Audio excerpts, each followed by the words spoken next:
Hi, my name is Blair Lewis, and I'm going to do a presentation about the African American men subgroup at my high school, which is Olathe East High School in Olathe, Kansas.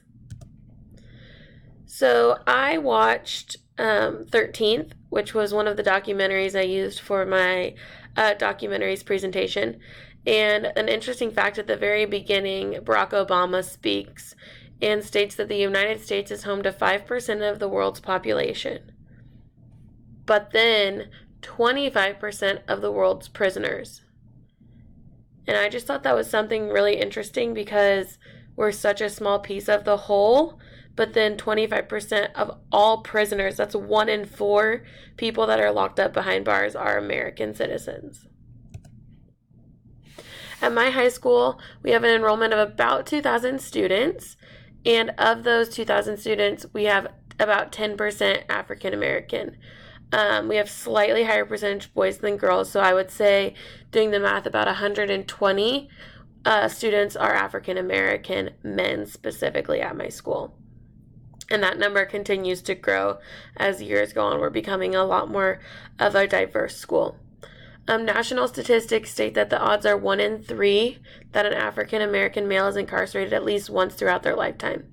So the likelihood of their imprisonment throughout their life, that's a third, that's 33%. So if you did that statistic and used it with our students, that would be 40 of our African American men that will be incarcerated at some point in their life. And some of them have already been. Looking at our scores and our detention rates, we actually are detaining our students before they're even incarcerated. We have put African American, especially male students, in ISS and OSS 3 times as much as Caucasian students. And that's like not even a exaggerated statistic. That's accurate. We always are quick to put our African American students in some type of detention or ISS where they have to sit and be essentially locked up. They can't have their phone. They have to be working on their homework. And we do that before they're even 18. So let alone after they're 18. I just think it's something interesting to think about.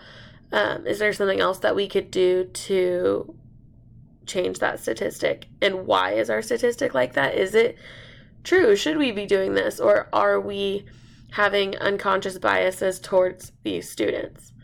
Also, our African American students do worse on state assessments than any other ethnic subgroup in the school. That's Hispanic, Asian, other, and then Caucasian. Our African American, especially boys, do worse on state assessments, on the ACT, on the SAT, and on MAP testing than any other subgroup. Another interesting fact that I learned from this documentary was that Black men make up 6.5% of the United States population. So if you take the U.S. population, 6.5% of them are African American men. But if you go into the U.S. prison population, that's 40.2% of prisoners are African American men. That's almost half of our entire prison population. That's including women, that's including Hispanic people, that's including Asian, that's including white, that's everyone. 40.2% are specifically African American men. Something that I'm just would like us to talk about is how can we help? These are just my ideas, but I'd love to hear everyone else's ideas. We need to make sure that basic needs are met. If students are coming from, this is any student, but especially our African American students that typically come from single parent households. Are they eating? Are they being able to sleep? Do they have a job that they have to be at? Are they getting their basic needs met on a daily basis? And if they're not, we as a school need to provide them for them. We also need to provide opportunities for education for kids that are having gaps because they're more transient students. They're moving around a lot. They might miss a few days here and there or even weeks where their parent doesn't get them enrolled or they're in the process of moving and they have to miss school to help.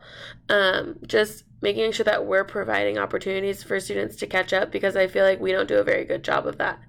Lastly, I think we need to always fight for education funding, preschool funding, and healthcare, because if kids aren't getting proper healthcare and they're not healthy enough to come to school, or they can't go to the hospital because they don't have insurance, that's a whole other piece of the puzzle that we can't control. All we can do is advocate for it.